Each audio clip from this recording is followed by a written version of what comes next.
Dando sequência, então, ao Jornal da Manhã, 10 horas em ponto. O ainda presidente do Senado, Rodrigo Pacheco, fala neste momento e é o que a gente acompanha agora. Temos Rodrigo Pacheco? Bom, muito bom dia.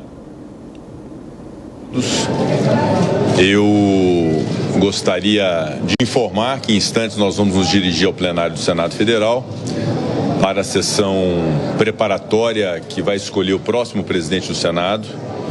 Temos a oportunidade de ouvir todos os candidatos, teremos um processo de votação que eu considero que será rápido e em instantes, em breve, nós teremos a escolha do próximo presidente do Senado para os próximos 2 anos. Eu gostaria, ao final desse meu ciclo de 4 anos na presidência do Senado, inicialmente agradecer a todos vocês da imprensa, todos que aqui estão, todos que não estão também, a imprensa que cobre o Congresso Nacional, pela relação de convivência ao longo desses 4 anos e, de minha parte, um reconhecimento muito verdadeiro sobre a importância do papel da imprensa no Brasil, sobretudo em momentos que se exige a boa informação e a apuração da verdade sobre fatos, em tempos de fake news, em tempos de descompromisso de veiculação de informação pelas redes sociais. Nunca foi tão importante uma imprensa livre, profissional, cujo trabalho deve ser garantido por todas as instituições. Portanto, esse meu reconhecimento aos profissionais da imprensa, a todos que aqui estão, pelo trabalho desempenhado e pela importância que tem para a República Brasileira e para a nossa democracia. Eu quero fazer um agradecimento também ao Senado Federal como um todo, a todos os senadores e senadoras desta legislatura, também da legislatura passada, da qual eu fui presidente, pelo trabalho desempenhado pelos senadores e senadoras na entrega de diversos projetos transformados em leis, em reformas importantes. Pode-se criticar o Congresso em vários aspectos, mas não se pode criticar em relação à capacidade que tem de fazer entregas e de ter uma produtividade em termos de marcos legislativos e de reformas constitucionais são absolutamente essenciais. Esse reconhecimento deve se dar a todos os senadores e senadoras, inclusive pela confiança que me outorgaram nesses 4 anos, em 2 mandatos como presidente do Senado, para poder dirigir os rumos dessa casa. Um igual reconhecimento e agradecimento àqueles que constituem um pouco da alma do Senado Federal, que são servidores da casa, todos os nossos funcionários que cuidam do nosso dia a dia, e a cada realização do Senado Federal há uma digital de um servidor, seja num pronunciamento feito, seja num projeto de lei apresentado, seja numa missiva estabelecida, num ofício, num atendimento à população. Os servidores são absolutamente essenciais e a todas as instâncias, a diretoria geral, a consultoria, a secretaria-geral da mesa, os analistas, a polícia legislativa, os nossos terceirizados, enfim, todos os nossos colaboradores, o meu mais absoluto reconhecimento. Quero também fazer um agradecimento à nossa casa-irmã, a Câmara dos Deputados, na pessoa do seu presidente, deputado federal Arthur Lira. A despeito de divergências que são absolutamente normais na democracia, o trato sempre foi muito respeitoso e cordial e conseguimos entregar em conjunto diversos marcos legislativos de interesse do país. Quero também fazer um agradecimento aos outros poderes, ao Poder Executivo, na pessoa do seu presidente Luiz Inácio Lula da Silva e a todos os seus ministros, e também ao Poder Judiciário, na figura do seu chefe de poder, ministro Luiz Roberto Barroso.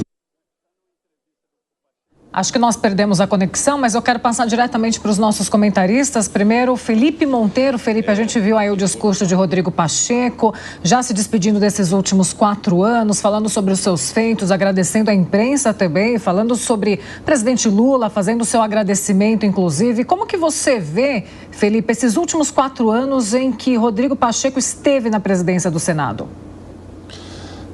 Paulinha, é uma questão interessante, né? Você vê, por exemplo, que o discurso do Pacheco foi um discurso de despedida, mas ele fez alguma coisa muito importante, né? Ele colocou o Senado Federal na boca do povo brasileiro, né? Pela primeira vez que eu vi em muitos anos, né? O povo sabia exatamente quem era o presidente do Senado, sabia exatamente quais eram as funções e atribuições do Senado Federal. Tudo isso ocorreu, claro, por uma confusão institucional que a gente vive atualmente, né? Essa briga entre poder executivo, poder legislativo e o STF, mais especificamente entre o STF e o poder legislativo, né, deu um certo protagonismo ao Senado Federal. é bom lembrar que o Senado Federal, por exemplo, né, foi responsável por fazer um projeto de lei contra as decisões monocráticas. Rodrigo Pacheco continua falando neste momento, vamos ouvir. Partidos políticos, o Colégio de Líderes sempre foi um ambiente muito produtivo, muito respeitoso, de muita construção para que pudéssemos entregar marcos legislativos muito relevantes. Meus agradecimentos aos ex-presidentes da Casa, que me ajudaram muito também com orientações, com aconselhamentos ao longo desse tempo.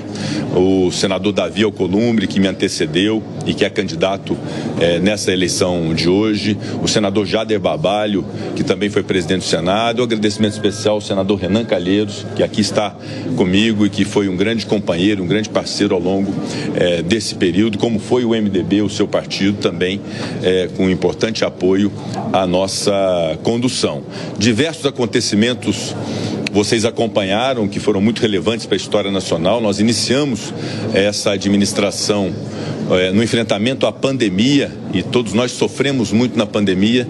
Não posso deixar aqui de fazer também um registro que eu considero que deve ser eternizado, o de memória daqueles colegas senadores que, em função da Covid-19, perderam suas vidas no exercício do mandato. O senador José Maranhão, o senador Harold de Oliveira, o senador Major Olímpio. Eu quero fazer aqui esse registro, esse reconhecimento saudoso ao papel de cada um deles, num momento muito agudo da vida nacional. E o Senado Federal não se furtou, muito ao contrário. Teve um papel muito decente, muito íntegro no enfrentamento da pandemia, com proposições de enfrentamento sanitário, mas também com proposições que contribuíram para a sociedade, para os governos, para as prefeituras, naquele momento muito agudo da vida nacional. E muitas realizações que aconteceram ao longo desse período, como a reforma tributária, o Propag, que é a solução da dívida dos estados, a desoneração da folha de pagamento, que salvou mais de 5 mil municípios no Brasil no momento de muita crise financeira e econômica desses entes federados. E eu considero que de todas essas realizações, todos esses marcos legislativos, que foram muitos, senador Chico, líder Jacques Wagner, eu considero que o que deve mais nos orgulhar nesse período de 4 anos, a todos nós do Senado Federal, o senador Renan Calheiros, o senador Veneziano, o senador Everton, o senador Rogério Carvalho, nosso primeiro secretário, o senador Jordano, o senador Jacques Wagner, o senador Chico, o senador Laércio. O que mais deve nos orgulhar, sem dúvida alguma, é a defesa que o Senado fez da democracia no Brasil. A defesa da democracia foi uma tônica que fez com que o Senado se unisse num momento de negacionismo, de ataques antidemocráticos, de negação à obviedade de que a democracia deve ser garantida no Brasil. Eu considero que esse é um legado de todos esses senadores, de mesa diretora anterior, de mesa diretora atual. Perdemos o sinal mais uma vez, mas eu quero passar para o Cristiano Beraldo. Cristiano, estamos vendo aí Rodrigo Pacheco fazer o seu discurso, ele em clima de despedida, falando agora sobre democracia, trazendo que o saldo dele na presidência e dos outros senadores na presidência do Senado foi e muito positivo. Como que você avalia também? Bom, o discurso do presidente que está se despedindo, Rodrigo Pacheco, ele traz agora talvez um tom também de incerteza em razão da aposta que ele fez no governo Lula. Rodrigo Pacheco se aliou ao governo e adotou, inclusive, esse discurso todo em relação à democracia e tal. Isso vem muito em linha aí com o próprio STF, que ele tem, ao que parece, a expectativa de ter a oportunidade de ser indicado em algum momento, e do governo federal. Agora, quando ele olha para frente, na expectativa de disputar o governo de Minas Gerais, ao que parece esse é o projeto que ele tem, aí o apoio do governo torna-se preocupante, porque os próprios líderes dos grandes partidos já estão se colocando no sentido de não apoiarem a reeleição do presidente Lula. E isso coloca Rodrigo Pacheco em xeque, porque ele terá que reorganizar a sua estratégia política e eleitoral para as eleições de 2026. Agora, ele vai voltar ali para o chão de fábrica. Será mais um entre os 81 senadores e vai precisar trabalhar para o seu futuro. A expectativa de que seja convidado a integrar o ministério de Lula, o que aí faria com que ele abraçasse esse projeto do PT, o projeto da esquerda brasileira, e vai ter que fazer essa avaliação se aceita ou não aceita conforme as suas expectativas, os seus anseios eleitorais para as eleições do ano que vem. Bom, e claro que a gente vai seguir acompanhando todas as movimentações também em relação ao Rodrigo Pacheco se despedindo, cotado para ser o futuro governador de Minas Gerais, candidato, né, na verdade apoiado pelo presidente Lula. Como o Beraldo bem trouxe, eles tiveram uma proximidade nos últimos tempos, até o Pacheco viajou com o presidente Lula na COP28, no Oriente Médio, e a gente vai seguir acompanhando todas as movimentações e todas as falas também.